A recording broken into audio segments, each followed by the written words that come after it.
Hello, welcome to the course UVC 001. In the previous module, we have discussed the transistor.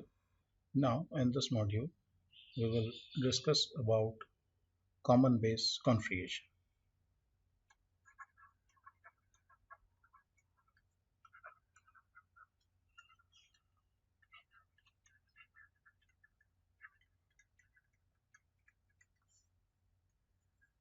So, if you can recall in the previous module, we have discussed about the three possible configurations: common base configuration, common emitter configuration, and common collector configuration. So, let's starting the discussion with common base configuration. Over here, the intuition behind is the base terminal should be grounded and my input terminal will be of emitter terminal and output terminal will be my collector terminal. So I'm writing a common base configuration over here where my base terminal is common between input and output. This is my base terminal.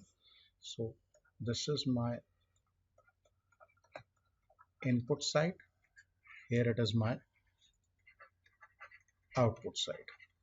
So there will be total four variables. Like if emitter is the input part, then current flowing from this particular terminal is my emitter current IE. So that is my input current. So IE is my input current here. And like the voltage between emitter and base, VBE, this is my input voltage. So VBE should be my input voltage. Likewise, the IC is my output current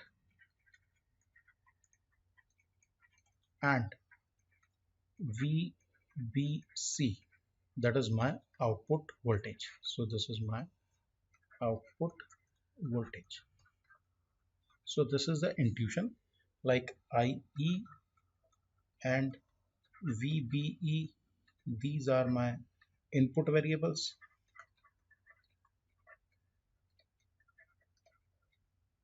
whereas IC and VCB, these are my output variables. Now for the functioning, let us discuss the configuration with the help of NPN transistor. So just for the reference, we are taking the NPN transistor, but it is not necessary that you will always deal with NPN. A similar explanation for PNP is also possible. So as it is NPN transistor, so this is my emitter side, and I have to ensure that emitter junction should be forward bias. So connect a negative supply over here, and this is my collector junction. So I have to ensure that this is my reverse bias. Collector junction should be my reverse bias. Therefore, we have connected VCC and this is my minus plus VEE. So this is my emitter current IE. This should be my collector current IC and this should be my base current IB. So in order to understand the behavior uh, in towards the input side and output side, let's see the functionality for uh, in the form of characteristics as input characteristics and output characteristics. Okay, so let's see the input characteristic first.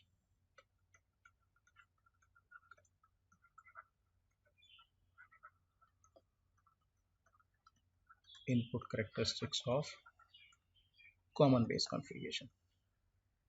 So for input characteristic, let me draw the curve.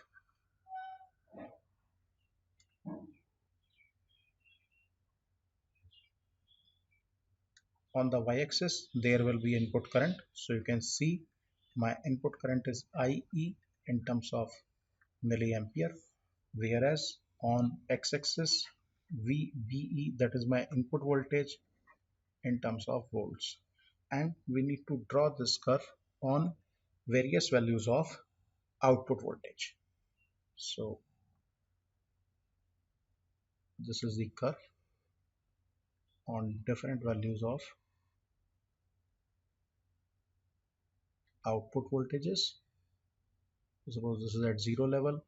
The first one is at VCB equals to 20 volts, VCB equals to suppose 15 volts, and VCB equals to suppose at 10 volts. Okay, so interesting point is, if suppose I am saying that my input voltage is fixed, if this red color line I am fixing my input voltage, then on different values of output voltage I will have respective three values of input current.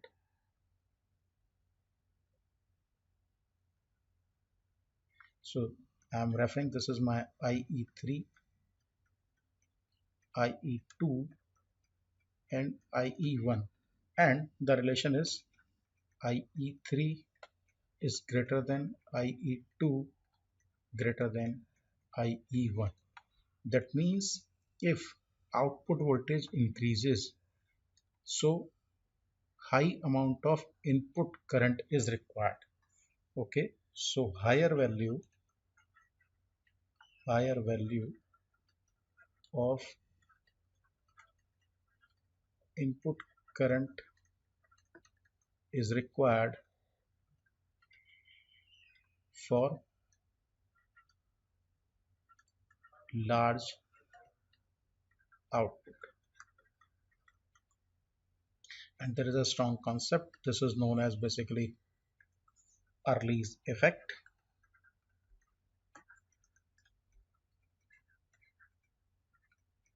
We will see in detail. So first let me show you, this is my input characteristic, this is my input characteristics of common base configuration. Interesting part over here is you can see that this is similar to that of the characteristics of ordinary PN junction diode when it is forward biased. Okay, so now let us see the concept of this Early's effect. So I'm preparing the schematic first that we have discussed on the previous module for better understanding. This is my NPN side, this is my junction JE, this is my junction JC, and you have seen that over here I have applied a voltage minus plus VEE so that my JE should be forward bias, and I have connected an external biasing so that my JC is, this is my VCC, such that my JC is reverse biased.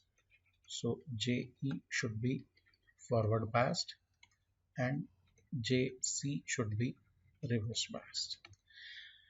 Next part, as you can see that as J is my forward bias, so uh, depletion layer towards the junction will be less in comparison to the JC. I'm marking the depletion region over here.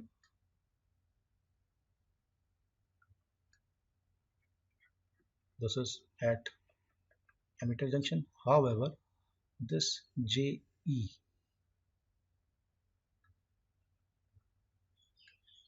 this is towards the collector side, and as you know that the doping profile of base is less, so the depth of penetration will be large towards the base sides. And if you can see that this term is my effective region, this my effective space,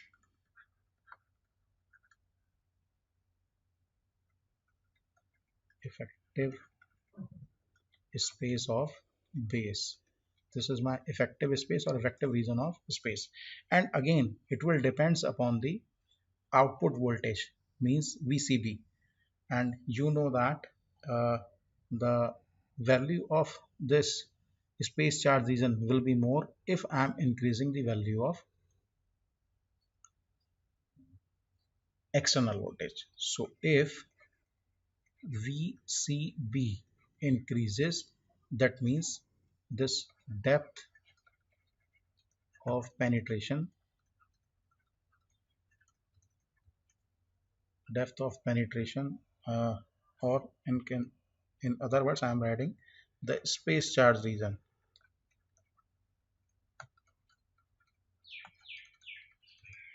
in the base region will be increased. So as this depth is increased, that means the effective space of base will be reduced. So I am marking this omega. So omega will be reduced. And if omega will be reduced, so now you can check in order to maintain the same base current. Okay, so to maintain the same base current, more charge carriers more charge carriers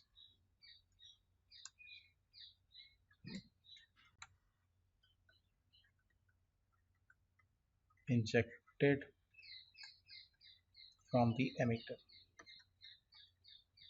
This means that the value of IE should be increased.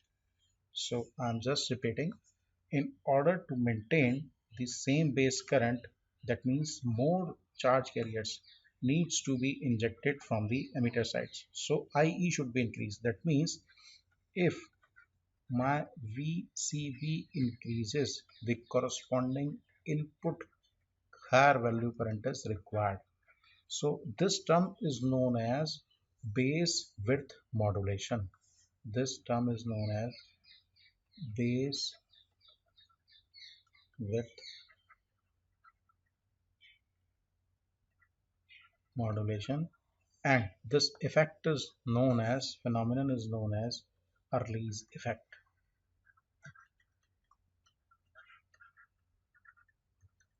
This phenomenon is known as my Early's effect. Okay, so now let's see one more thing over here. If on a particular value of output voltage, if I'm interested to find the value of resistance, then you can check this is my variation in the current delta IE, and this is my variation in delta VBE. So I'm having an interesting parameter over here, that is my RIB. So in fact the notation giving the clear information, R stands for resistance, I stands for input side, and B stands for base. So input resistance as a ratio of variation in the input voltage with reference to the variation in input current, keeping output voltage constant. Okay, now let's see the output characteristic.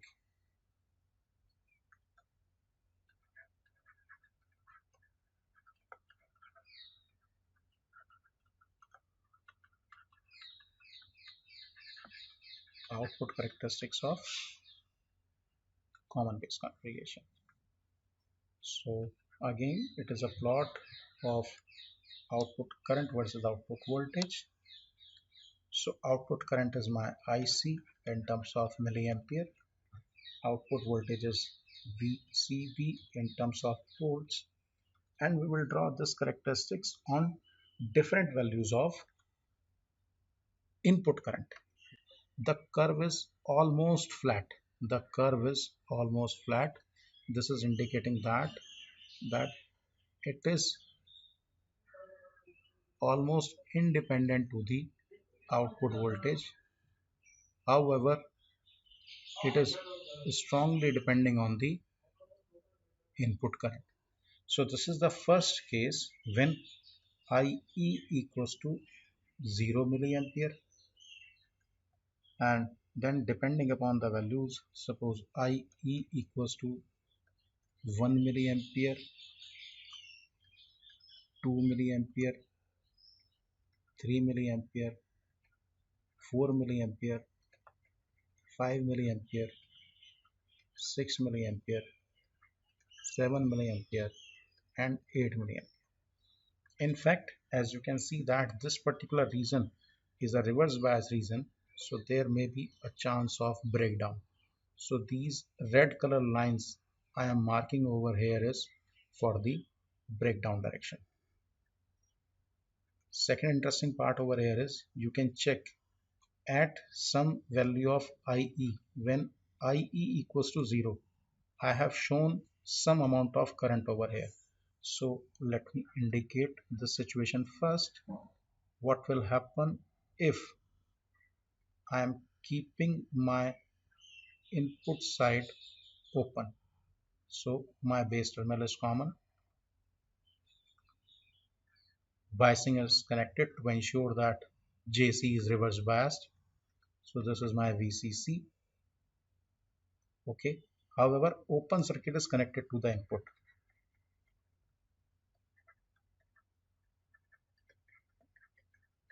Open circuit is at the input side. So what it means, you can check still there is a flow of current. In this loop still there is a flow of current, and this current is IC naught, which is my IC naught is my reverse saturation current.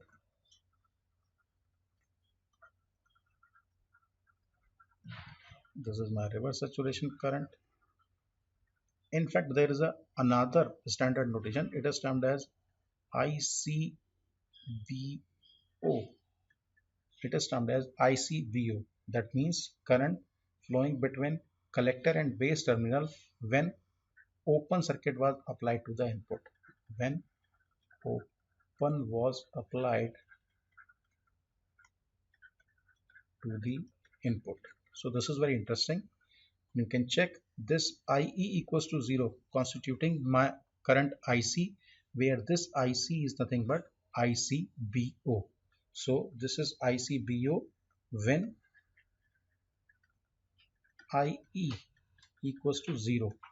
I will have C equals to ICBO. That is my reverse saturation current when an open was applied across the input. Okay, so now first you can check the curve is flat. So let me tell you the reason why this curve is flat. You can check. We have seen one relationship that IE equals to IB plus IC. So with this relation, one can easily understand that IC can never be greater than to the value of IE. However, in some situation, if some is neglected IB, if somewhere this IB is 0, then it is possible that IC is approximately equals to IE. Okay, so in any situation for this common base configuration, this output characteristic of common base configuration can never be inclined. However, these red color lines are indicating the breakdown mechanism. As you can see that for the functioning of common base configuration in amplification mode, my JC should be in reverse bias mode. And we have understand in the basic concept of ordinary PN junction diode, in a reverse bias mode of operation, when we are continuing to increase the reverse bias voltage, that is VCB, then there is a chance that my diode can move into the avalanche region. Okay, so this red color line is indicating that my transistor can be moved into a breakdown region. So we have to limit that we cannot exceed this voltage beyond the breakdown voltage. So if this transistor moves into the breakdown region, then there is a chance that transistor can be damaged. Now the next part, interesting part over here is the reason below this 0 line when IE equals to 0. This is termed as my cutoff region. This region is termed as my cutoff region. And interestingly, you can see that in this cutoff region, my JE and JC both are reverse biased. In this region, both junctions are reverse biased. However, you can see to this region, to this side,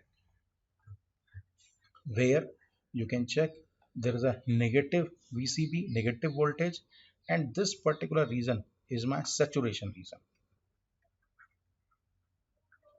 This is my saturation region. In fact, in this region, JE and JC both are my forward bias. This is my active region, and in this particular region, JE is forward biased, JC should be reverse bias. For the transistor to work as an amplifier, we have to ensure that my transistor should be working in this active region. So if we are dealing with silicon based transistor, then typically the value of VB is zero point 0.7 volt,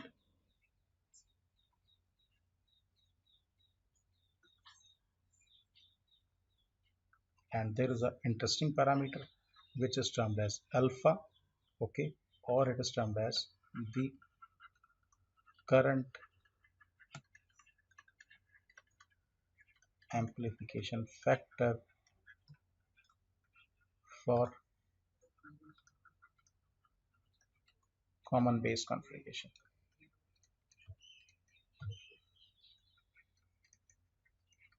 So one can easily define this alpha, or I am marking in the form of alpha DC.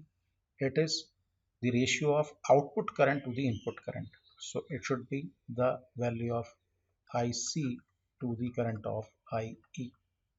So alpha DC is the ratio of output current, that is my collector current, to the input current, which is my emitter current. And this is indicating that alpha is always less than 1. Alpha is always less than 1 because of the relation IE equals to IB plus IC. So somehow ideally one can assume that alpha will be equals to 1, but its typical value, its typical range is from 0.9 to 0.998 values transistor we mostly use. Relation IC equals to alpha times of IE plus ICB naught, where this I with this alpha is current amplification factor.